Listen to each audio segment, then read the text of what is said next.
এরপরে নবীজিকে প্রশ্ন করলেন, আখবিরনি আনিস সাআহ, আপনি আমাকে কিয়ামতের ব্যাপারে বলেন, কিয়ামতের খবর দেন, কখন হবে কিয়ামত?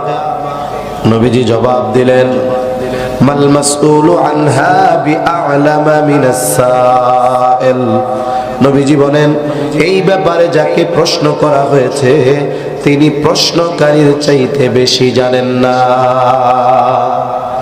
তার মানে ভাই জিবরিল, তুমিও জানো না কিয়ামত কখন সংগঠিত হবে, আমিও জানি না কিয়ামত কখন সংগঠিত হবে।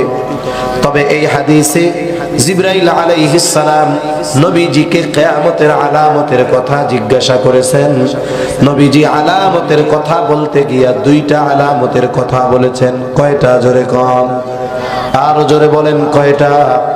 এর মধ্যে একটা আলামতের কথা অল্প সময়ের মধ্যে একটু বলি। নবীজি এক নম্বরে বললেন, আনতালিদাল আমাতু রাব্বাতাহা, কিয়ামতের অন্যতম আলামত দাসী তার মনিবকে প্রসব করবে, জন্ম দিবে। এর ব্যাখ্যা কি? মুহাদ্দিসিনে কেরাম কয়েকটি ব্যাখ্যা করেছেন। একটা ব্যাখ্যা আপনাদের শোনাই। এর আগে একটু ওয়েস্টার্ন কালচারের কথা বলা দরকার। অনেক সময় আমাদের দেশে কিছু সুশীল মানুষ আছে, এরা ইসলামকে বড় ভয় পায়, ইসলামিক কালচারকে বড় ভয় পায়, শরীয়তকে ভয় পায়, ইসলামী তাহজিব তামাদ্দুনকে ভয় পায়। এই জন্য তারা বলতে চায়, উন্নতি আর অগ্রগতির শিখরে যদি পৌঁছাতে হয়, উন্নত বিশ্বের সাথে যদি তাল মেলাতে হয়, আমাদেরকে পশ্চিমা কালচার সভ্যতা আমদানি করতে হবে। বলে কি বলে না? ওয়েস্টার্ন কালচার, পশ্চিমা সভ্যতা। আসলে ওয়েস্টার্ন কালচার বা পশ্চিমা সংস্কৃতি সভ্যতা এর মধ্যে কি আছে? কি আছে?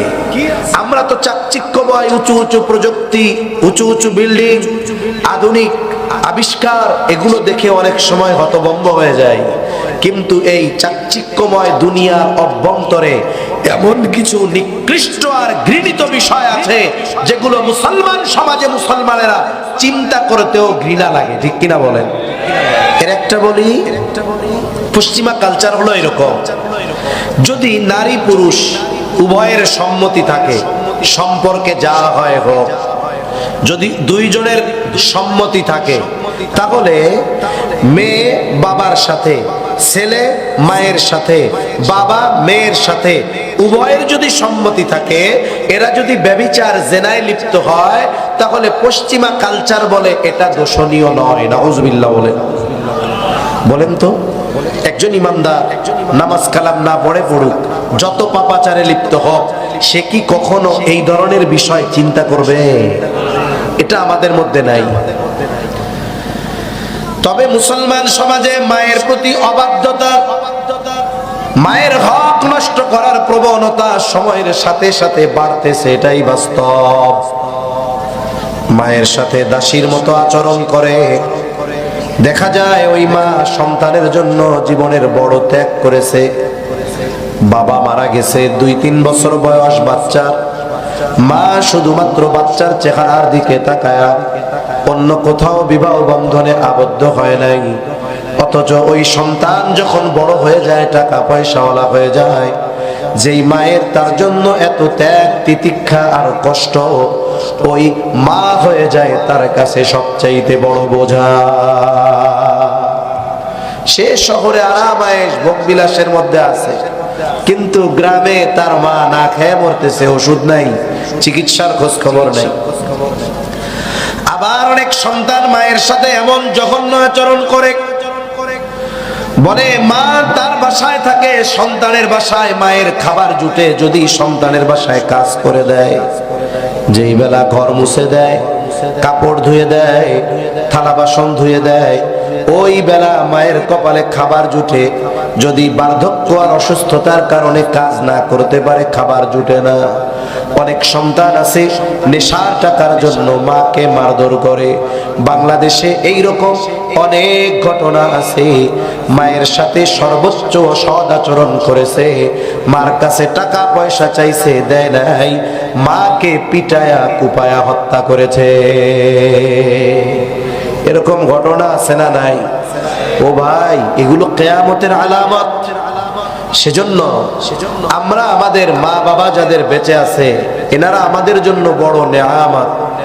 এই পৃথিবীতে আল্লাহ তাআলা সব পাপের শাস্তি দেওয়ার ক্ষেত্রে বিলম্ব করেন। মানে শাস্তিটা দিবে কোন সময়? মরার পরে সুযোগ দেয়। কিন্তু কয়েকটা পাপ আছে যেই পাপের শাস্তি আল্লাহ দুনিয়ায় থাকতে দেওয়া শুরু করে, যেই পাপগুলোর শাস্তি আল্লাহ দুনিয়ায় থাকতেই দেওয়া শুরু করেন, এর মধ্যে একটা হলো কেউ যদি মা বাবার নাফরমানি করে। এখন আপনি মায়ের সাথে খারাপ আচরণ করতেছেন, স্ত্রীকে প্রাধান্য দিয়ে মাকে কষ্ট দিচ্ছেন, মনে রাখেন এর শাস্তি মরার পরে যা আছে তো আছে, জীবিত থাকতে আল্লাহ দেওয়া শুরু করবে। আর এটা কিয়ামতের অন্যতম আলামত। এজন্য আজকে থেকে প্রতিজ্ঞাবদ্ধ হই, আমরা আমাদের মা বাবা যত বার্ধক্যে উপনীত হোক না কেন, আমরা তাদেরকে কখনো বোঝা মনে করব না, নেয়ামত মনে করব, কোন ইনশাআল্লাহ। তাহলে এই হাদিসটা বলার উদ্দেশ্য ছিল মূলত কিয়ামত কখন সংগঠিত হবে নবীজিও জানেন না, জিবরাইল আলাইহিস সালামও জানেন না। তবে নবীজি সাল্লাল্লাহু আলাইহি ওয়াসাল্লাম আমাদেরকে কিয়ামতের কিছু আলামতের কথা জানায় দিয়েছেন। আমি আপনাদের খেদমতে ওই আলামত সম্পৃক্ত একটি হাদিস পাঠ করেছি। নবীজি সাল্লাল্লাহু আলাইহি ওয়াসাল্লাম এই হাদিসের মধ্যে 6টি বিষয়ের কথা বলেছেন। সাথে সাথে নবীজি বলে দিয়েছেন এই 6টা বিষয় যতক্ষণ সংগঠিত না হবে ততক্ষণ পর্যন্ত কিয়ামত সংগঠিত হবে না। কয়টা বিষয়? 6টা বিষয়। খেয়াল দিয়ে শুনবো, বেশি সময় কষ্ট আমি আপনাদের দিব না। قال رسول الله صلى الله عليه وسلم لا تقوم الساعة حتى يقبض العلم। নবীজি সাল্লাল্লাহু আলাইহি ওয়াসাল্লাম বলেন ততক্ষণ পর্যন্ত কিয়ামত সংগঠিত হবে না যতক্ষণ না ইলম উঠিয়ে না নেওয়া হবে। তার মানে কিয়ামতের আগে আল্লাহ তাআলা ইলম উঠায় নিবে। এই কথাটাকে আমাদের গ্রাম অঞ্চলের সহজ সরল মানুষগুলো বলতো যে কিয়ামতের আগে আল্লাহ তাআলা কোরআন হাদিস উঠায় নিয়ে যাবে। তারা বলতো যে মানুষেরা রাতের বেলা ঘুমায় থাকবে, একদিন ঘুম থেকে সকালবেলা উঠে দেখবে কোরআন হাদিসে কোনো লেখা নাই, সব পাতা সাদা হয়ে গেছে।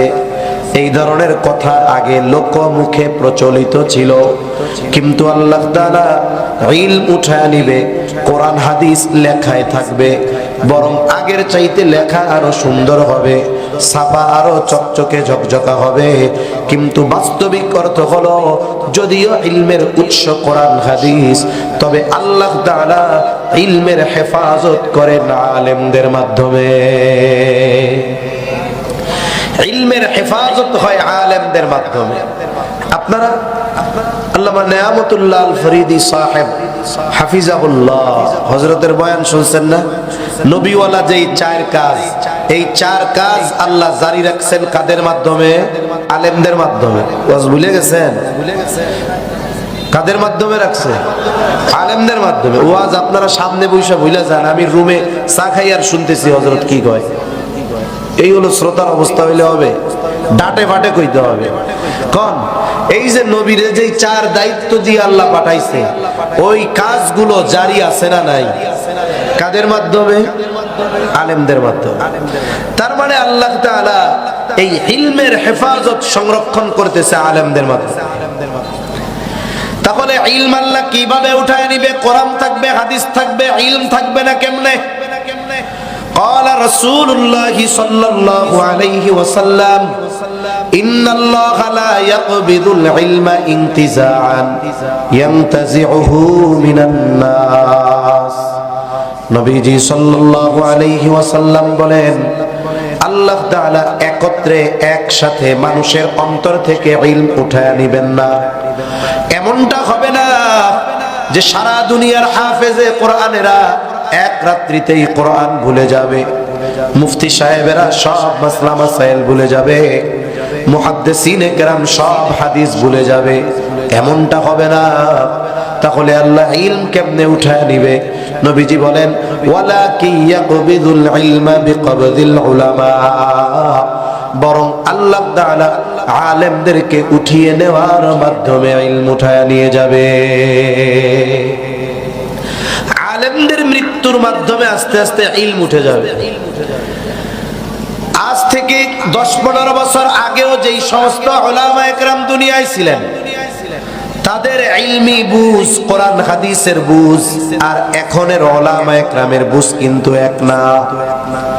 বলেন তো, এই দুনিয়া থেকে চলে গেছে শাইখুল হাদিস আল্লামা আজিজুল হক রাহমাতুল্লাহি আলাইহি, চলে গেছে মুফতি আমিনী রাহমাতুল্লাহি আলাইহি, শাইখুল ইসলাম আল্লামা শাহ আহমদ শফি রাহমাতুল্লাহি আলাইহি, দুনিয়া থেকে চলে গেছে জুনাইদ বাবুনগরী রাহমাতুল্লাহি আলাইহি। আমি একেবারে নিকট অতীতের মানুষগুলোর কথা বলতেছি।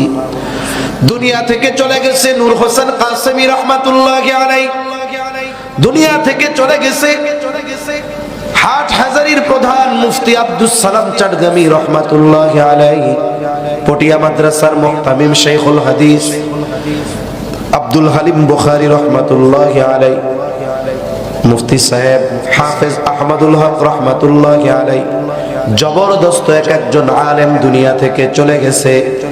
যিনি হাটহাজারীর প্রধান মুফতি ছিলেন আব্দুস সালাম চাটগামী রাহমাতুল্লাহি আলাইহি, উনি দুনিয়া থেকে চলে গেছে। বলেন তো, ওনার যেই পদ, ওনার যেই দায়িত্ব, সেটা খালি আছে নাকি? আরেকজন ওনার দায়িত্ব নিয়েছে।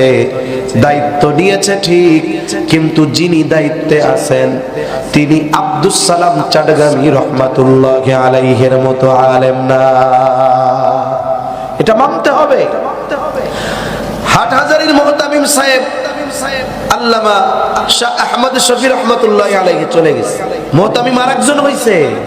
কিন্তু আল্লাহ তাআলা মাদানী রাহমাতুল্লাহি আলাইহির এই শাগরেদকে কোরআন হাদিসের যেই বুঝ দিয়েছিলেন, এখন যিনি আছেন যোগ্য মানুষ, তবে ওনার মতো না। কথা বুঝেন নাই? তাহলে কি হচ্ছে? যারা যাচ্ছে তাদের অবস্থান এই জায়গায়, যারা আছে তাদের অবস্থান এই জায়গায়, এরপরে এনারা আছেন এইখানে, এরপরে যারা আসবে তাদের অবস্থান ওনাদের নিচে। এক সময় হতে হতে হতে হতে এই অবস্থাটা শূন্যের কোটায় চলে আসবে। কোরআন হাদিস লেখা থাকবে, কিন্তু ওনাদের মতো মানুষ থাকবে না। ফলশ্রুতিতে কি হবে? নবীজি বলেন, মানুষেরা জাহেলদেরকে ধর্মীয় নেতা হিসাবে গ্রহণ করবে, জাহেলদের কাছে ফতোয়া জিজ্ঞাসা করবে, জাহেলরা ফতোয়া দিবে। এই ফতোয়া প্রদানকারী আর ফতোয়ার উপরে আমলকারী উভয়ে পথভ্রষ্ট হবে। এজন্য কি দরকার? আলেমদের জন্য দোয়া করা দরকার, মাদ্রাসাগুলোর সাথে সম্পর্ক রাখা দরকার। কারণ মাদ্রাসা যতদিন থাকবে ইলমের চর্চা হবে, আলেম বের হবে, আর ওই রকম আলেম যতদিন বের হবে ইলমের হেফাজত হবে। আর ইলমের হেফাজত তথা ইলম যতদিন দুনিয়ায় থাকবে, কিয়ামতকে আমাদের থেকে দূরে সরায়া রাখবেন কে? এজন্য উলামায়ে কেরামরে শত্রু মনে করা যাবে না। উলামায়ে কেরাম আমাদের প্রকৃত কল্যাণকামী। তাদের কারণেই দুনিয়ার নিজাম এখন পর্যন্ত মোটামুটি যা হোক ঠিক আছে, নড়ে চড়ে তবে পড়ে না। কথা বুঝেন নাই? নড়ে চড়ে তবে পড়ে না।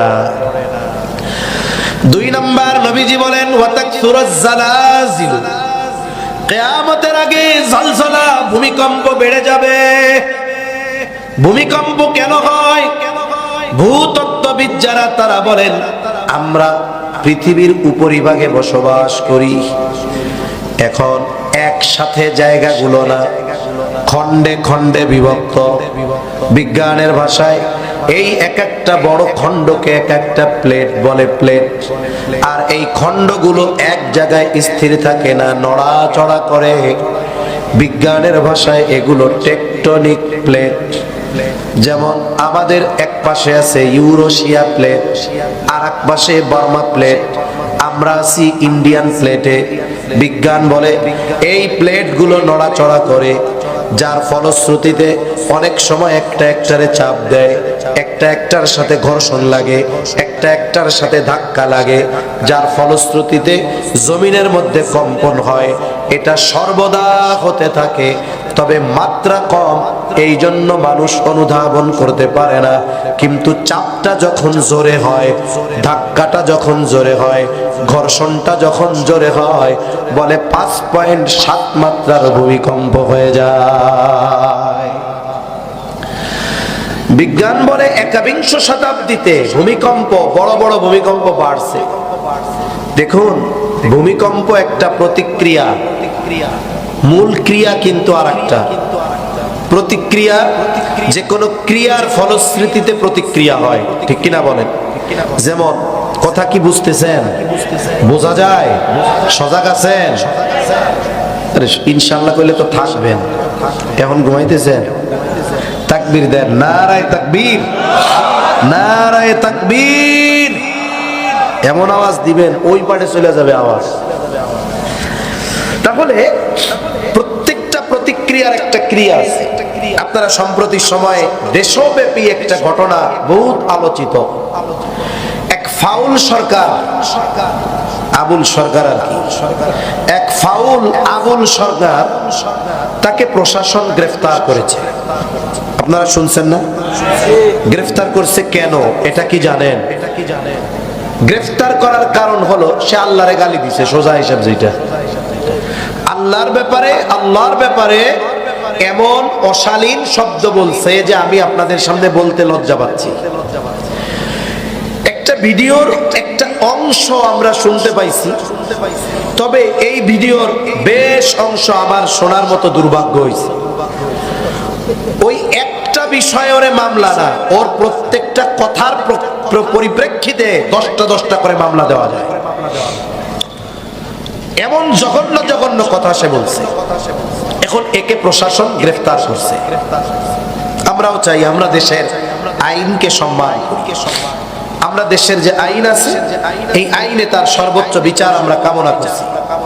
তবে দেখেন, বলেন তো, মনে করেন এমনি কথার কথা বলতেছি, যারা যে দল করে, সেই দলের লিডার যিনি, নেতা যিনি, তারে যদি কেউ গালি দেয়, বলেন তো কর্মীর হৃদয়ে রক্তক্ষরণ হয় কি হয় না? জোরে বলেন, হয় কি হয় না? কেউ যদি আমার বাপরে গালি দেয়, আমার হৃদয়ে রক্তক্ষরণ হবে কি হবে না? আচ্ছা, আমার বাপরে গালি দিছে, আমার নেতারে গালি দিছে, আমি কিচ্ছু কইলাম না, বলেন তো এতে কি আমার ঈমান নষ্ট হয়ে যাবে? ঈমান নষ্ট হবে? হবে না তো। কিন্তু আল্লাহরে যদি কেউ বকা দেয়, কেউ যদি চুপ করে বসে থাকে, ওইটা শুনে আর মজা নেয়, ওর তো ঈমান থাকবে না, ঠিক কিনা বলেন? কেন আল্লাহ তাআলা বলেছেন, ওয়াল্লাযীনা আমানু আশাদ্দু হুব্বাল লিল্লাহ। ঈমানদার আল্লাহর জন্য তার ভালোবাসা সুদৃঢ়। তার মানে যে ঈমানদার, সে তার বাবার চাইতে, সন্তানের চাইতে, নিজের চাইতে, নেতার চাইতে ভালোবাসে কাকে? তাইলে আমার নেতারে গালি দিলে আমার সহ্য হয় না, ওর গলাটা চাইপা ধরি। আমার আল্লাহকে গালি দিবে, আমি চুপ করে বসে থাকবো? এখন বলেন, যে আল্লাহকে গালি দিয়েছে, মামলা করা হয়েছে, কিন্তু এটা নিয়ে কোনো অকারেন্স বা প্রথমে মারামারি হয় না, মামলা করা হয়েছে। মানিকগঞ্জের একজন মামলা করছে, এরপরে প্রশাসন তারে গ্রেফতার করছে। আইনের প্রতি শ্রদ্ধাশীল আমরা, কিন্তু কি হলো বলেন তো? আল্লাহকে বকা দেওয়ার পর যারা তার পক্ষ অবলম্বন করলো, আইনের বিরুদ্ধে দাঁড়াইলো, রাষ্ট্রের বিরুদ্ধে দাঁড়াইলো, আমি তো বলি আবুল সরকার আর আবুল সরকারের সমর্থন যারা দিয়েছে, এগুলো সব সমান অপরাধী। হিসাব তো বলে ওই অপরাধীর পক্ষে যারা দাঁড়িয়েছে, রাষ্ট্রের উচিত ছিল তাদের বিরুদ্ধে গ্রেফতারি পরোয়ানা জারি করা। এখন আল্লাহরে গালি দিছে, ওর পক্ষ নিবে, ইমানদার কি সহ্য করবে? এইবার ইমানদাররা দাওয়া দিছে। কি দিছে? দাওয়া দিছে। এই কয়টা পড়ছে, পানির মধ্যে পড়ছে। এই যে দাওয়াটা দিছে, এটা কিন্তু প্রতিক্রিয়া। এটা কি জোরে বলে? প্রতিক্রিয়া কেন হইছে? একটা ক্রিয়া সংগঠিত হওয়ার কারণে। যদি ও আল্লাহর ব্যাপারে এই ধরনের ধৃষ্টতা আর বেয়াদবিমূলক কথা না বলতো, ওই জালেমকে গ্রেফতার করার পরে ওর পক্ষে যদি অন্যান্য ফাউলরা কথা না বলতো, তাহলে বলেন তো ধাওয়া খাওয়া লাগতো? তাহলে বলেন বিচার কার হওয়ার দরকার? যার দ্বারা ক্রিয়া সংগঠিত হয়েছে, বিচার তার হওয়া দরকার যারা ওদের পক্ষ অবলম্বন করেছে, ঠিক কিনা বলেন? অথচ কি হয়? বলে যারা প্রতিক্রিয়া প্রদর্শন করে, এদের বিরুদ্ধে মামলা হয়। একেবারে রাষ্ট্রীয় উচ্চ পর্যায় থেকে বলা হয় দ্রুততার সাথে গ্রেফতার করা হবে। মনে রাখবেন, পৃথিবীর যত বড় শক্তি আসুক না কেন, আমরা দুর্বল হতে পারি, কিন্তু যেই রবের কারণে আল্লাহর এই বান্দাদের উপরে জুলুম করার অপচেষ্টা করতেছেন, সেই রব কি দুর্বল? জোরে বলেন, সেই রব কি দুর্বল? এজন্য ক্ষমতা আর বড়াই দেখাবেন না।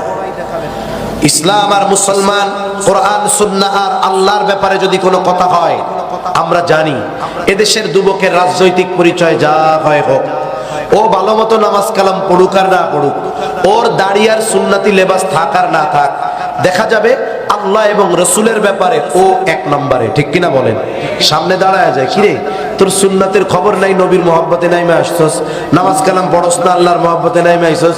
কয় এই জন্যই তো আমার আগে থাকা দরকার, নামাজ কালাম ঠিক মতো পড়ি না, আল্লাহর জন্য যদি জীবনটা চলে যায় হুজুর শহীদ তো হইতে পারলাম। ঠিক কিনা বলেন? মনে রাখতে হবে, এদেশের সব কিছু একদিকে, এদেশের ইমানদারদের ইসলাম আল্লাহর রসুল আর একদিকে। ঠিক কিনা বলেন? তা মূল কথা যেটা বলতেছিলাম, যে এই যে দাওয়া দিছে এটা প্রতিক্রিয়া, এই যে ভূমিকম্প হয় এটা প্রতিক্রিয়া। তাহলে ভূমিকম্পর এই যদি প্রতিক্রিয়া হয়, তাহলে একটা ক্রিয়া আছে না? ক্রিয়াটা কি জানেন? এই চাপ আর নড়াচড়া না, ক্রিয়াটা হলো আমাদের পাপ। ভূমিকম্প হয় যেই কারণে, সেই কারণটা কি? পাপ। ভূমিকম্প হলো জমিনে সংগঠিত অন্যতম একটি বড় বিপর্যয়। এগুলো কেন হয়? আমরা ইমানদার, আমরা ভূতত্ত্ববিদদের ওই তাত্ত্বিক বা বিশ্লেষণ বা গবেষণার উপরেই নির্ভরশীল নয়, বরং আমরা তো এটাও দেখতে চাই এগুলো হওয়ার পেছনে কোরআন হাদিসে কোনো কারণ উল্লেখ আছে কিনা। কারণটা কি? আল্লাহ বলেন, যাহারাল ফাসাদু ফিল বাররি ওয়াল বাহরি বিমা কাসাবাত আইদিন নাস। আল্লাহ তাআলা বলেন, পানিতে স্থলে, জলে স্থলে সংগঠিত যত রকমের বিপর্যয় সব মানুষের হাতের কামাই। তার মানে আমাদের পাপের কারণে আল্লাহ তাআলা এই বিপর্যয়, এই মুসিবত গুলো দেন। তবে এটাও বাস্তব, যেই পরিমাণ অন্যায় অপরাধ পাপাচার আমাদের দ্বারা হয়, ওই পাপের সমপরিমাণ শাস্তি আল্লাহ দেন না। যদি পাপের সমপরিমাণ শাস্তি আল্লাহ দিতেন, তাহলে হয়তো এই দুনিয়ায় আমাদের বেঁচে থাকা সম্ভব ছিল না। আল্লাহ বলেন, পাপের সামান্য শাস্তি তাদের দেই, লিউযীকাহুম বা'দাল্লাযী আমিলু। আমরা যে আমল করি, এই আমলের তুলনায়, পাপের তুলনায় অতি সামান্য স্বাদ, শাস্তির স্বাদ আল্লাহ আমাদের আস্বাদন করান। তাহলে যে পাপ করি, পাপ অনুযায়ী শাস্তি আল্লাহ দেন না, শাস্তি দেন অতি কম। কি দেন? অতি কম। এখন আসেন, পাপের কারণে শাস্তি আল্লাহ কেন দেন? উদ্দেশ্য কি? কথা বুঝতেছেন তো ভাই? একটু খেয়াল দিয়ে শুনতে হবে, নাহলে বুঝতে কষ্ট হবে। কারণ ওয়াজ তো কয়েক প্রকার। একটা হলো শুনতে মজা লাগে, কিছু বুঝে আসে না। আছে না কিছু ওয়াজ আমরা শুনি, ভালো লাগে, কিন্তু কিছু বুঝি না। কিছু বিষয় আছে আমাদেরকে শুনতে ভালো লাগলে শুধু হবে না, আমাকে বুঝতে হবে, কিছু নিয়ে বাড়িতে যেতে হবে। এই যে কষ্ট করে শীতের মধ্যে বসে আছেন, সময় ব্যয় করতেছেন, সময় হলো দামি এক সম্পদ। যিনি ব্যবসায়ী, উনি যদি দোকানে বসে থাকেন, ওনার কিছু বেচা কেনা হবে, প্রফিট হবে। ঠিক কিনা বলেন? আমি যদি বাড়িতে শুয়ে একটু ঘুম দেই, তাহলে আমার এই বিশ্রামের কারণে শারীরিক একটু সুস্থতা বোধ হবে। তা এখানে বসে আছি, শুধু যদি মজাই লাগাই, কিছু যদি না বুঝি আর না নিয়ে যাই, তাহলে এটা তো আমাদের লস। ঠিক না? লস। তাহলে আল্লাহ তাআলা শাস্তি কেন দেন? মনে করেন একজন ছাত্র অন্যায় করছে, অথবা সন্তান অন্যায় করেছে। এখন ওস্তাদ শাস্তি দিয়েছেন, বাবা শাস্তি দিয়েছেন। শাস্তি দেওয়ার উদ্দেশ্য তাকে ব্যথা দেওয়া নয়, তাকে মেরে ফেলা নয়, বরং শাস্তি দেওয়ার উদ্দেশ্য হলো ওই অন্যায়টা সে যেন আর না করে। এখন দেখা গেল বাপ যেই অপরাধের কারণে শাস্তি দিছে, শাস্তির পরে ওর অপরাধ কমে নাই, আরো বাড়ছে। এখন বলেন তো, বাপ রাগ হইয়া পরে যে আবার শাস্তি দিবে, এই শাস্তির মাত্রা প্রথমবারের চাইতে বেশি হবে না কম হবে? এবার একটু খেয়াল দেন। তাহলে ভূমিকম্প কেন হয়? বলেন পাপের কারণে। জোরে জোরে জোরে জোরে। কিসের কারণে? কাদের? বলেন আমাদের পাপের কারণে। আমাদের আমাদের পাপের কারণে আল্লাহ তাআলা 5.7 মাত্রার ভূমিকম্প দিছে। এখন দিলেন কেন? এই ভূমিকম্প দেওয়ার উদ্দেশ্য হলো ধ্বংস করে দেওয়া নয়, উদ্দেশ্য হলো লাআল্লাহুম ইয়ারজিউন, যাতে করে পাপ থেকে আমরা ফিরি। এখন বলেন তো 5.7 মাত্রার ভূমিকম্প যখন হইল, ওই সময় ঢাকা শহরে যারা ছিল, কি আর্তনাদ, কি কান্নাকাটি, দৌড়াদৌড়ি, আত্মচিৎকার, সব কেমন যেন আল্লাহরে ছাড়া কাউরে চিনে না। কিন্তু 10 দিনও হয় নাই, 10-11 দিনও হয় নাই। বলেন তো ভূমিকম্প হওয়ার পর মসজিদে মুসল্লি কি আগের চেয়ে অনেক বাড়ছে? জোরে বলেন না। তাহলে যারা আসতে বলতেছেন তাদের এলাকায় মুসল্লি মনে হয় বাড়ছে। জোরে কোন বাড়ছে? চায়ের দোকানের আড্ডা কি কমছে? বলেন তো পদ্মা পাড়ে কিছুদিন আইসা অশ্লীল ভাবে চলাফেরা, এটা কি কমছে? তাহলে এইগুলোর জন্যই তো ভূমিকম্প দিছে আল্লাহ। তার মানে এইগুলো কমে নাই, তাই তো?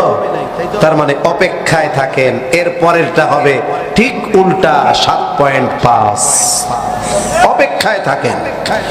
আল্লাহ বলেন ভূমিকম্প দিলাম, এইগুলো দিলাম লাআল্লাহুম ইয়ারজিউন, যাতে করে পাপের পথ থেকে তারা ফিরে, গুনার পথ থেকে ফিরে, চার দোকানে না গিয়ে যেন মসজিদ অভিমুখী হয়, আড্ডার মজলিসে না বসে যেন কোরআনের মজলিসে বসে। কিন্তু আপনারাই বলতেছেন আল্লাহ যেই কারণে শাস্তি দিবেন সেই কারণ আমরা সেইগুলো ছাড়ি নাই, চার দোকানের আড্ডা ছাড়ি নাই, সিনেমা হল বন্ধ হয় নাই, মিথ্যা কথা বন্ধ হয় নাই, ওজনে কম দেওয়া বন্ধ হয় নাই, অশ্লীলতা বন্ধ হয় নাই, মদের দোকান বন্ধ হয় নাই। অপেক্ষা করেন, এর পরের তার মাত্রা আরো বাড়বে, বই কি কমবে না। কারণ এটা এমন এক মুসিবত, দুনিয়ার কোন প্রযুক্তি আগের থেকে প্রস্তুতি নেওয়াতে পারবে না যে ভূমিকম্প আধা ঘন্টা পরে হবে। এখন সব ভাগো। স্বাভাবিকভাবে আবহাওয়াবিদরা আমাদের যদি কোনো ঘূর্ণিঝড় আসার সম্ভাবনা থাকে, স্যাটেলাইটের মাধ্যমে বাতাসের গতি আর ঘূর্ণিঝড়ের অবস্থান নির্ণয় করে বলেন যে এটা আগামীকাল রাত 10টা নাগাদ উপকূলে আঘাত হানতে পারে।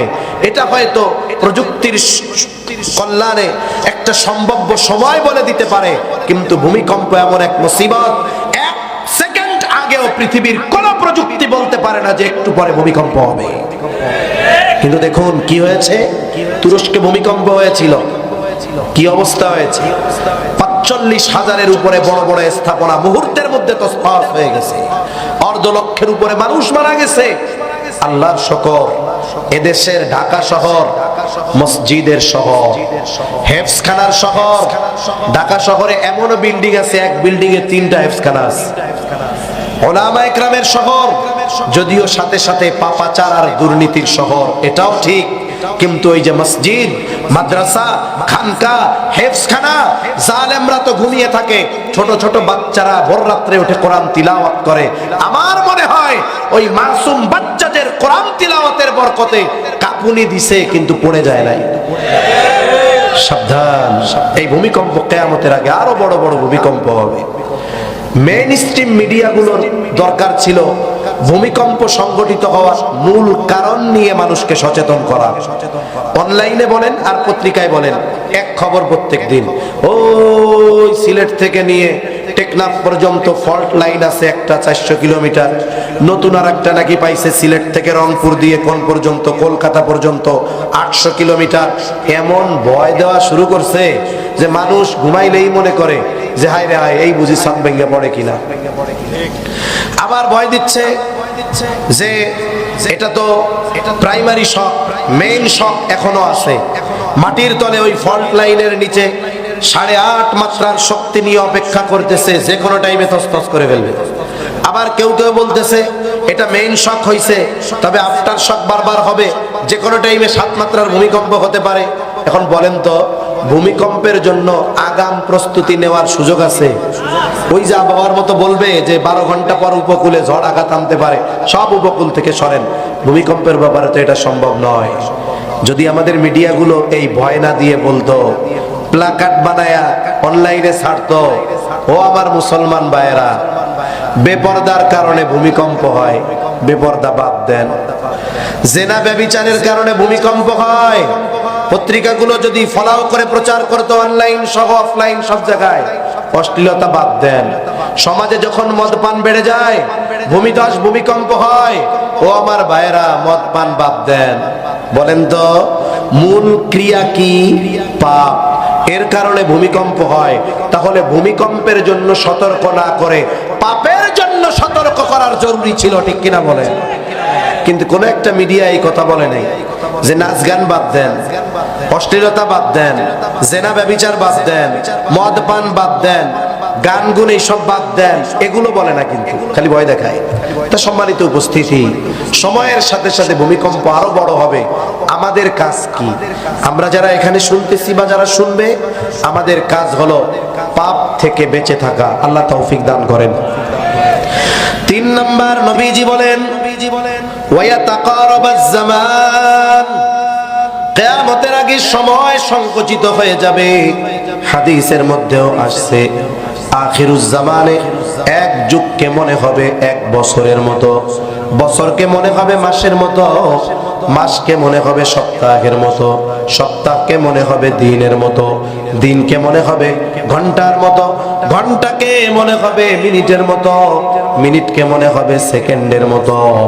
আর মুহাদ্দিসিনে কেরামের ব্যাখ্যায় বলেন সময় সংকুচিত হয়ে যাবে মানে সময় থেকে বরকত উঠে যাবে। এই পৃথিবীর অন্যতম একজন আলেমে দ্বীন জাস্টিস মুফতি তকি উসমানী দামাত বারকাতুহুমুল আলিয়া হযরত বলেন মানুষ সময়কে ব্যবহারের মাধ্যমে প্রলম্বিত করতে পারে, আবার সময়ের অপব্যবহারের মাধ্যমে সময়কে সংকুচিত করে ফেলতে পারে। এক কথায় কেউ যদি সময়কে ভালো কাজে অতিবাহিত করে, ওই সময়ের মধ্যে আল্লাহ বরকত দিয়ে দেয়। আর কেউ যদি সময়কে অনর্থক আর গুনার কাজে ব্যয় করে, ওই সময় থেকে আল্লাহ বরকত উঠায় নিয়ে যায়। একটা উদাহরণ দেই, কষ্ট হইতেছে আপনাদের? আর বেশি সময় যাবে না, অল্প সময়। মনে করেন অনেক সময় আমরা নামাজ পড়ি, তারাবির নামাজ পড়ি না রোজার মাসে, কিছু মুসল্লির ধ্যান ধারণা এরকম খুঁজে কোন মসজিদে তাড়াতাড়ি হয়। এখন ওনার মসজিদে লাগে হলো মনে করেন তারাবির নামাজে 40 মিনিট, এক পারা লাগে, কথার কথা। উনি এক মসজিদে নামাজ পড়ছে, ওই জায়গায় লাগে হলো 38 মিনিট 30 সেকেন্ড, ওনার মসজিদের চাইতে 30 সেকেন্ড কম লাগে। উনি পরের দিন আইসা কমিটি হাফেজ সাহেব আর ইমাম সাহেবের কাছে, দূর দূর দূর কি তারাবি পড়েন আপনারা, অমুক মসজিদে পড়লাম, আমার কাছে 30 সেকেন্ড আগে শেষ হয়ে গেছে। কালকের থেকে আমাদের জন্য ওদের চেয়ে 2 মিনিট আগে শেষ হয়, নাহলে কিন্তু এবার হাদিয়া মাদিয়া দিব না। মনে করেন এই হাফেজ সাহেবদের অন্য জায়গার তুলনায় 2 মিনিট বেশি লাগে, নাইলে 5 মিনিটই বেশি লাগে। এখন বলেন তো এই যে 5 মিনিট তারাবির নামাজে বেশি লাগলো, এই 5 মিনিট কি গল্প গুজব হয়, নাকি ইমানের পরে সবচাইতে গুরুত্বপূর্ণ ইবাদত নামাজের মধ্যে কাটে? ঠিক কিনা বলেন? কোরআন তিলাওয়াত শুনে শুনে কাটে, আল্লাহকে রুকু করার মাধ্যমে কাটে, সেজদা করার মাধ্যমে কাটে, নবীজির দুরূদ পাঠ করার মধ্যে কাটে, আল্লাহর প্রশংসা করার মধ্যে কাটে। অথচ দেখা যায় 5টা মিনিট সময়, এটা মনে হয় কলিজা ছিঁড়ে গেল, মনে হয় যে 5 ঘন্টা লেট লাগতেছে। অথচ উনি যখন তারাবি শেষ করে বন্ধুদের সাথে মসজিদের বাইরে চার দোকানে বসতে, এক বসায় রাত 1টা বেজে গেছে। কথা বুঝেন নাই? 3 ঘন্টা চোখের পলকে শেষ। তখন মাজাও ব্যথায় না, হাঁটুও ব্যথায় না, কোনো কষ্ট হয় না, কিন্তু নামাজে 5 মিনিট বেশি লাগলে আর সহ্য হয় না। কেন হলো? বলে এই 5 মিনিট সময় নিঃসন্দেহে ভালো কাজে অতিবাহিত হচ্ছে, এজন্য মাইন্ড বলে যে সময়টা অনেক ধীরে যাচ্ছে। আর আড্ডা দিচ্ছে, ফেসবুক টিপতেছে, খেলা দেখতেছে, মুহূর্তের ভিতরে 3, 4, 5 ঘন্টা শেষ। মনে হয় আরে একটু আগেই না শুরু করলাম। ঠিক কিনা বলেন? ও ভাই, এই হায়াত চলে যাচ্ছে কেমনে একটু টের পাওয়া দরকার। মানুষ আমরা দুনিয়ায় থাকবো না, হায়াত এক সময় শেষ হবে কি হবে না? হায়াত থাকবে না। মানুষ মারা যাওয়ার পরে কথা বলে, কিন্তু ওই কথা আমরা শুনতে পারি না। কথা যে বলে কোনো সন্দেহ নাই।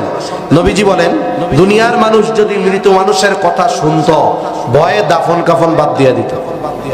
কথা যে বলে এটা তো সত্য, আমরা শুনি না, কিন্তু শোনে কে? তা কি কথা বলে? কিছু মানুষ তার অবস্থার উপরে এক একজন এক এক কথা বলে। কিন্তু এই দুনিয়ায় যারা হায়াত নষ্ট করছে, সময় নষ্ট করছে, এরাও কিন্তু আল্লাহর কাছে দোয়া করে।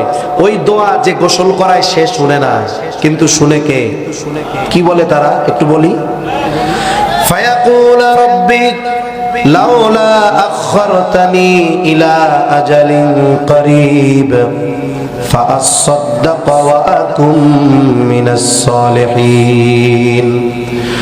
দুনিয়াতে যেই মানুষগুলো হায়াতের মধ্যে নেকের কাজ করে নাই, আল্লাহ দ্বারা ধন দৌলত সম্পদ দিয়েছিল, দান সাদকা করে নাই, ভালো কাজে ব্যয় করে নাই, ওই লোকগুলো মারা যাওয়ার পর আল্লাহর কাছে ফরিয়াদ করবে, বলবে ও রব লাউলা আখখারতানি ইলা আজালিন করিব, আমাকে যদি সামান্য সময়ের জন্য অবকাশ দেওয়া হইতো, ও রব আমারে যদি আবার একটু সময়ের জন্য দুনিয়ায় যাওয়ার সুযোগ দিতেন, ও রব আমি আমার সম্পদ থেকে সদকা করতাম।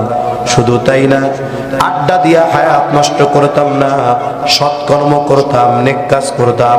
ওয়া আকুম মিনাস সালিহিন, আমি সৎ কর্মশীলদের অন্তর্ভুক্ত হয়ে যাইতাম। ও ফরিয়াদ করবে, ও রব একটু সুযোগ দেন না, একটু দুনিয়ায় যাই, দান সদকা করি, ভালো কাজ করি, নেক আমল করি। বলেন তো ওই লোকটা যতই ফরিয়াদ করুক না কেন, একটা সেকেন্ডের জন্য আল্লাহ তাকে দুনিয়ায় আসতে দিবে নাকি? অথচ যেই জিনিস আল্লাহর কাছে এত কামনা করে চাইবে, ওই হায়াত সময় আমাদের আছে না নাই? জোরে বলেন আছে না নাই? সেজন্য হায়াতটাকে হিসাব করে ব্যয় করতে হবে। আমরা যখন টাকা খরচ করি, বলে 1000 কোটি টাকার মালিক, সেও কিন্তু টাকা পয়সা হিসাব করে খরচ করে, ঠিক না? বলেন তো হায়াতের দাম বেশি না টাকার দাম বেশি? আরে হায়াত থাকলে টাকা ইনকাম করা যাবে, হায়াত না থাকলে করা যাবে না। কি জোরে কর। ও ভাই, গোটা পৃথিবীর সব সম্পদ দিয়ে হায়াত যদি ফুরিয়ে যায়, একটা সেকেন্ডও কেনা যাবে না।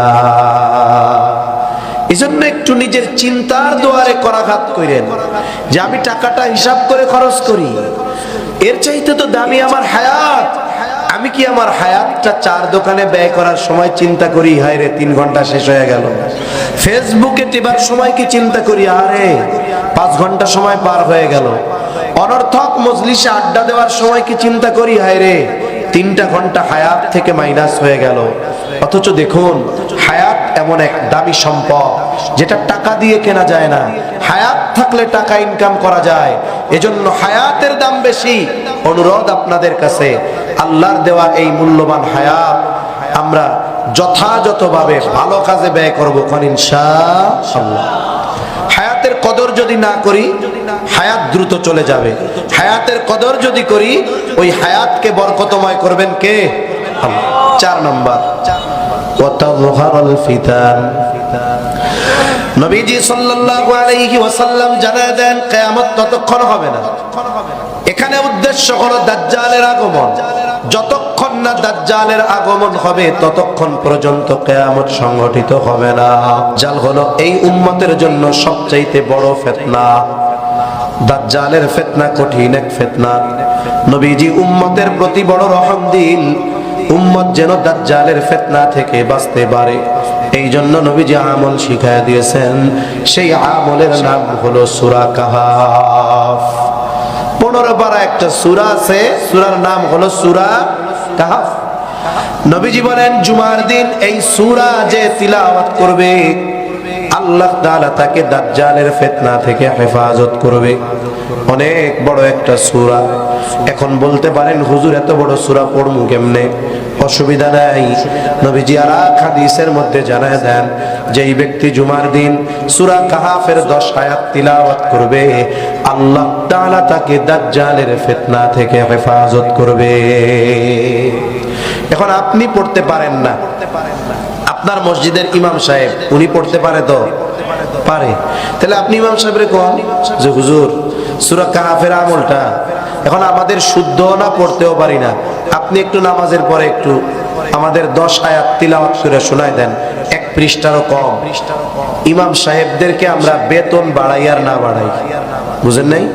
ইমাম সাহেবের বেতন বাড়ুক আর না বাড়ুক, কিন্তু আমরা ইমাম সাহেবদেরকে যদি বলি এরকম, ইমাম সাহেব খুশি হবে, চিন্তা করবে না যে বেতন বাড়ায় না, সুযোগ একটা পাইছি, হ্যাঁ সূরা কাহফ শোনাইতে পারি, বেতন বাড়াইতে হবে, এ কথা কি ইমাম সাহেবরা বলবে?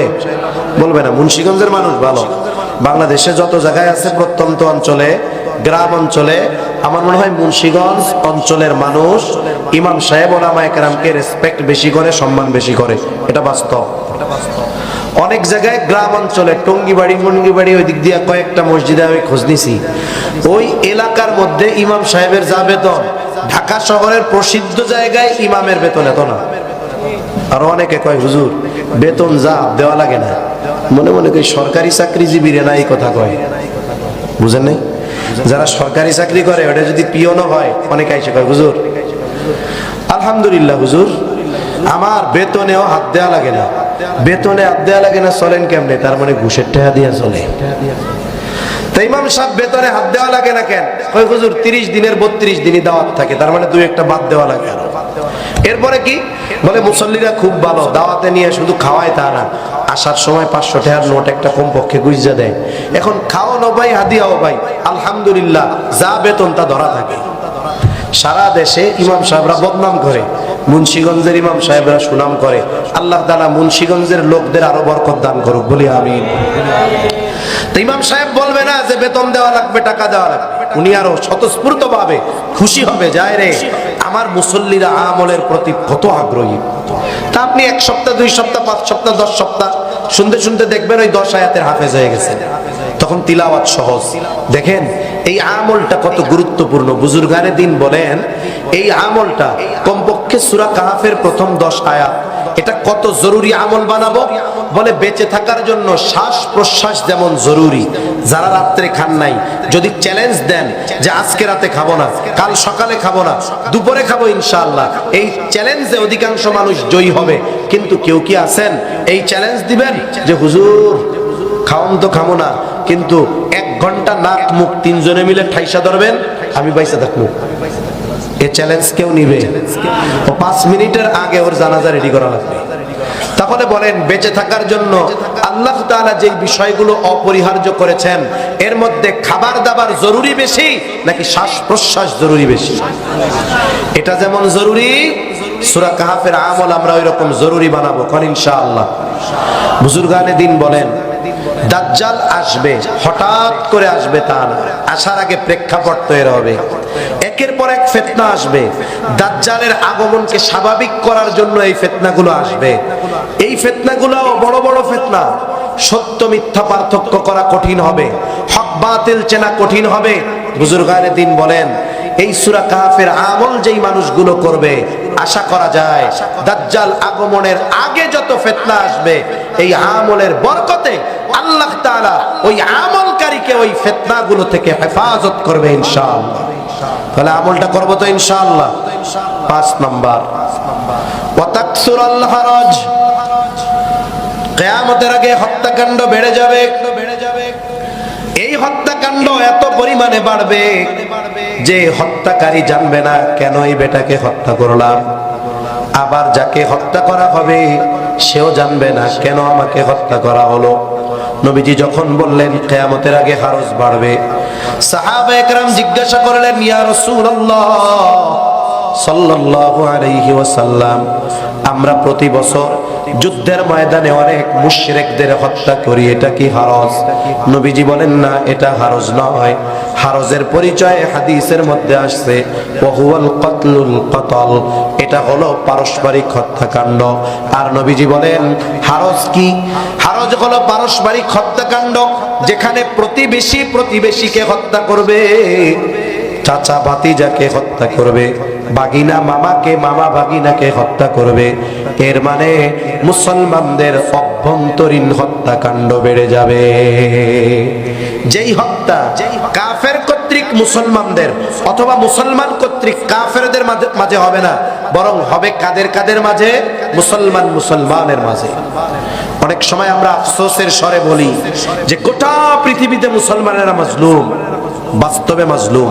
কিন্তু এটাও সত্য যে দৈনিক যদি কাফেরদের হাতে 100 মুসলমান হত্যাকাণ্ডের শিকার হয়, এর বিপরীতে গোটা দুনিয়ায় দৈনিক কম পক্ষে মুসলমানের হাতে মুসলমানের হত্যার সংখ্যা মিনিমাম 1000। এখন বলেন, কাফেররা আমাদের বেশি মারে না আমরা আমাদের বেশি মারি? এটাই হারস। অথচ একজন মুসলমানকে অন্যায়ভাবে হত্যা করা কত বড় পাপ! একজন মুসলমানকে অন্যায়ভাবে হত্যা করা গোটা পৃথিবীর সব মানুষকে হত্যা করার মতো এক বড় জঘন্য পাপ। নবীজি এক হাদিসের মধ্যে বলেন, সিবাবুল মুমিনি ফুসুকুন ওয়া কিতালুহু কুফর। নবীজি বলেন, মুমিনকে গালি দেওয়া ফাসিকি, হত্যা করা কুফরি। হত্যা বহুদূর, গালি দেওয়া বহুদূর। আমরা আজকে থেকে এই ব্যাপারে দৃঢ় প্রতিজ্ঞাবদ্ধ হব যে আমরা আর মুমিন ভাইকে গালি দিব না, কথার দ্বারাও কষ্ট দিব না, কর ইনশাআল্লাহ। আর এখনকার অবস্থা কি জানেন?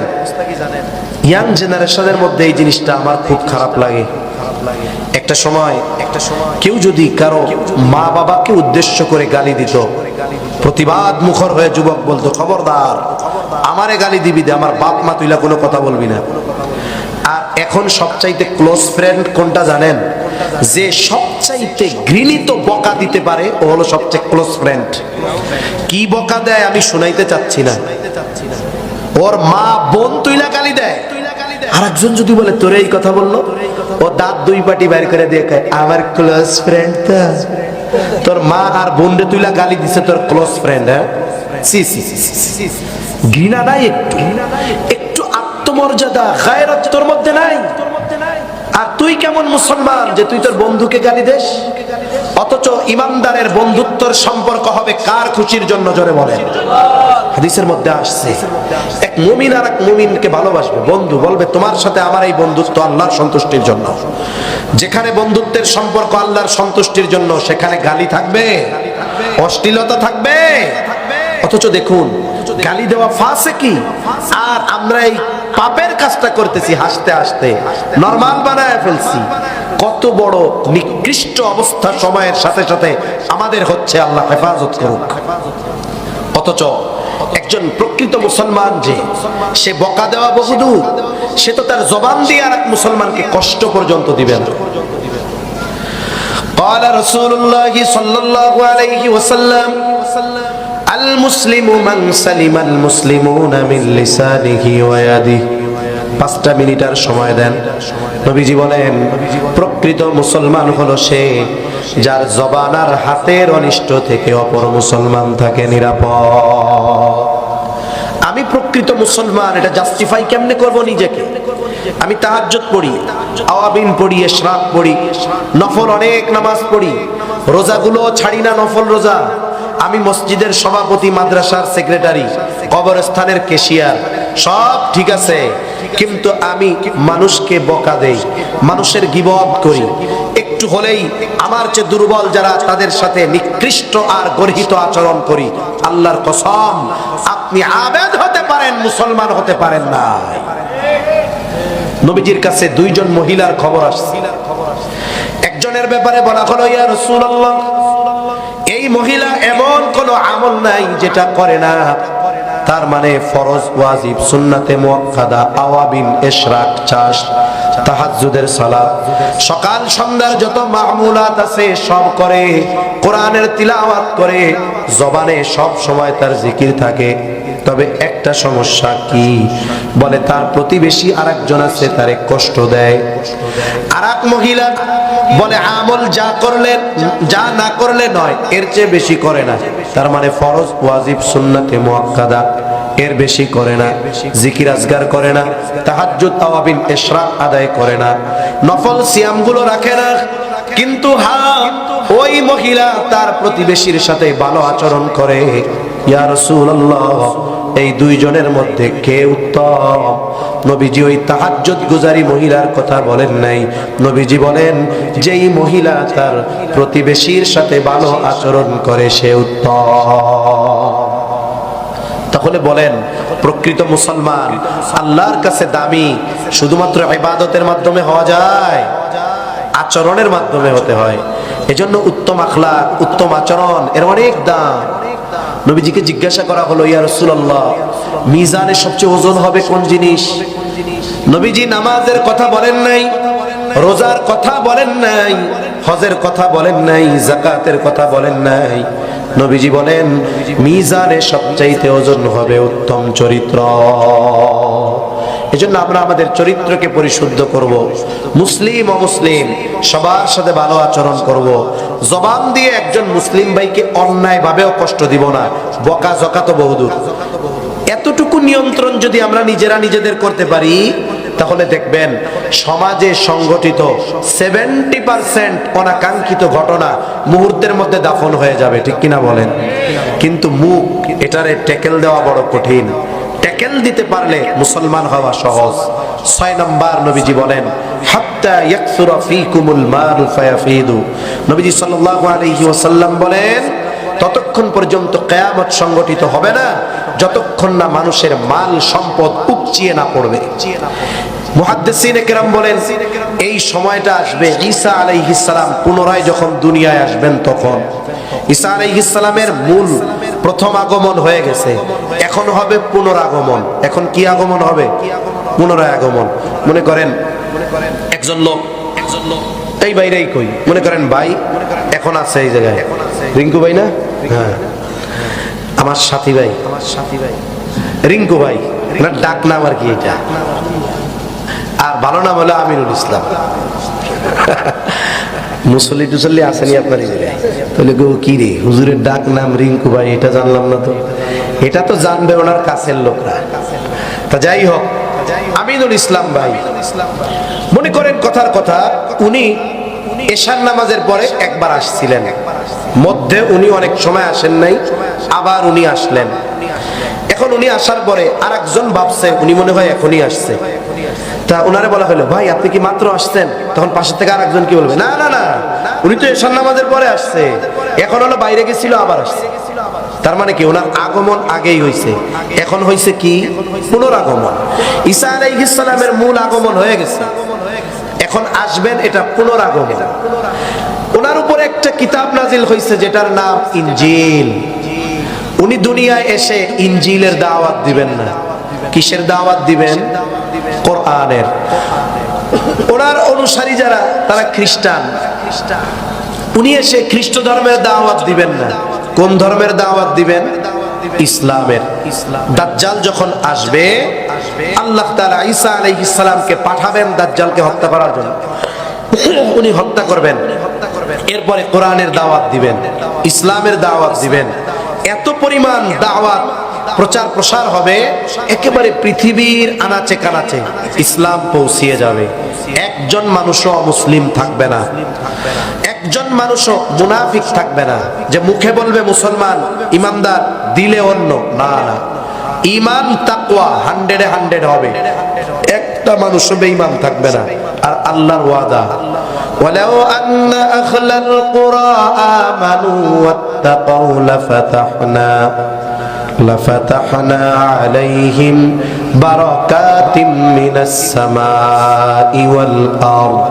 আল্লাহর ওয়াদা, যদিও এই জনপদের অধিবাসীরা ঈমান আনে আর মুত্তাকি হয়ে যায়, আল্লাহ তাআলা বলেন আমি অবশ্যই তাদের জন্য আসমান জমিনের বরকতের দরজা খুলে দিব। এত পরিমাণ বরকত হবে, আসমান থেকে যথাসময়ে যথা পরিমাণ বৃষ্টি হবে, জমিনটা প্রচুর উর্বর হবে, এত সম্পদ হবে মানুষের, উপচায় পড়বে। মানুষের মন চাইবে যদি একটু দান সাদকা করতে পারতাম, কিন্তু সবারই তো একই অবস্থা। দান করার ইচ্ছা হবে, কিন্তু দান নেওয়ার মতো, সদকা নেওয়ার মতো কোনো মানুষ গোটা পৃথিবী খুঁজে পাওয়া যাবে না। নবীজি বলেন এই 6টা বিষয় যতক্ষণ সংগঠিত না হবে ততক্ষণ পর্যন্ত কিয়ামত সংগঠিত হবে না। তাহলে কিয়ামত হবে, আল্লাহর সামনে আমাদের দুনিয়ার কর্মের হিসাব দিতে হবে। দুনিয়ার কর্মের প্রতিদান আল্লাহ তাআলা ওই দিন দিবেন। আল্লাহ তাআলা এই আয়াতে মৃত্যু, এরপরে কিয়ামতের দিন আমাদের কর্মের প্রতিদান, যদি ভালো কাজ করি তার প্রতিদান, পাপের কাজ করি যদি তার প্রতিদান, সব আল্লাহ দিবেন। এখন বিষয় হলো এই মৃত্যু আর ওই কিয়ামতের কথা আমাদেরকে ভুলায় রাখে যেই জিনিসটা, আল্লাহ সেটার কথাও বলেন, এটা হলো দুনিয়ার এই হায়াত। এই দুনিয়া চাকচিক্যময়, ধোকার এক জায়গা, এটা গুরু। এখন এই দুনিয়ার কারণে আমরা মৃত্যুরেও বলছি, দুনিয়ার কারণে কিয়ামতের দিন হিসাব দেওয়াকেও বলছি, পরকালকে ভুলেছি। এজন্য দুনিয়ার সবচাইতে চালাক মানুষ হলো তারা যারা দুনিয়ায় থাকে ঠিক কিন্তু সম্পদ সংরক্ষণ করে আখিরাতের, দুনিয়ায় থাকে ঠিক কিন্তু মৃত্যুকে তারা বলে না। এজন্য নবীজিও বলেন আকসিরু যিকরা হাদিমিল লাযযাত, ওই জিনিসের স্মরণ বেশি বেশি করো যেটা সকল কিছুর স্বাদকে বিনষ্ট করে দেয়, সেটার নাম হলো মৃত্যু। সেটার নাম কি জোরে বলেন? যার মধ্যে মৃত্যুর চিন্তা আছে তার মধ্যে আখিরাতের চিন্তা আছে। সে দুনিয়ায় থেকে আখিরাতের সামান সংগ্রহে ব্যস্ত থাকে, দুনিয়ার যা প্রয়োজন অর্জন করে, কিন্তু সে কখনো কাউকে ঠকায় না, সে কখনো কারোর সাথে দুই নম্বরই করে না। সর্বশেষ যেই কথাটা বলার জন্য বলতেছি, দেখুন ব্যবসায়ী ভাইদের উদ্যোগে আজকের মাহফিল, ঠিক না? ব্যবসা কি শুধু টাকা কামানোর মাধ্যম? কথা কয় না, এটা একটা ইবাদত। এটা কি জোরে বলেন? রিজিকের 10 ভাগের 9 ভাগ ব্যবসার মধ্যে আছে। আর ব্যবসা এটা ইবাদত হয়ে যাবে মাত্র 2টা শর্ত ঠিক রাখলে। কয়টা জোরে কোন? ওই 2টা তো মরার চিন্তা তো করবেই, আখিরাতের চিন্তা তো থাকবেই, সাথে সাথে 2টা কোয়ালিটি যদি প্রত্যেকটা ব্যবসায়ী অর্জন করতে পারে ওর ব্যবসা ইবাদত হবে। আল্লাহর নবী বলেন আত-তাজিরুস সাদুকুল আমিন মা'আন নাবিয়্যিন সিদ্দীকিন ওয়াশ শুহাদাই ওয়াস সালিহিন। নবীজি বলেন সত্যবাদী আমানতদার ব্যবসায়ী, সত্যবাদী আমানতদার ব্যবসায়ী সে কার সাথে থাকবে? নবীর সাথে, শহীদদের সাথে, সিদ্দিকদের সাথে, নেককার বান্দাদের সাথে অবস্থান করবে। সুবহানাল্লাহ বলেন। এর চেয়ে বড় পাওয়া আর কি হতে পারে? নবীর সাথে থাকতে পারবে। অথচ সাহাবায়ে কেরামের দৃষ্টিভঙ্গি কি ছিল? যখন সাহাবায়ে কেরাম নবীর মুখে শুনছে আল মারউ মা'a মান আহাব্বা, যে যারে মহব্বত করে তার সাথে থাকবে। লম্বা হাদিস আনাস রাদিয়াল্লাহু তাআলা আনহু থেকে বর্ণিত, তিনি বলেন নবীর মুখে যখন এই কথা শুনছি, ইসলাম গ্রহণের পরে এত খুশি হই নাই নবীর সাথে থাকতে পারবো জান্নাতে, এই কথা শুনে আমরা যত খুশি হয়েছি। সুবহানাল্লাহ। ব্যবসায়ী ভাইদের সেই সুযোগ আছে না নাই? জোরে বলেন আছে না নাই? তাহলে কি করতে হবে? সত্যবাদী হতে হবে। কি হইতে হবে জোরে কোন? মিথ্যা কথা বলা যাবে না, ধোঁকা দেওয়া যাবে না, একটা দেখাইয়া আর একটা বিক্রয় করা যাবে না, ভালোটা বইলে পচাটা দিয়ে দেওয়া যাবে না। তাহলে কি? সত্যবাদিতা ঠিক থাকতে হবে। 2 নাম্বার আমানতদারিতা ঠিক থাকতে হবে। এই 2 গুণ অর্জন করবে, টাকা পয়সা উপার্জন হবে, ওপাশ দিয়ে জান্নাতে নবীর সাথে থাকার ব্যবস্থা হয়ে যাবে। সুবহানাল্লাহ বলেন। আল্লাহ সুবহানাহু ওয়া তাআলা আমাদের সবাইকে কথাগুলো বুঝবার তৌফিক দান করেন বলি আমিন।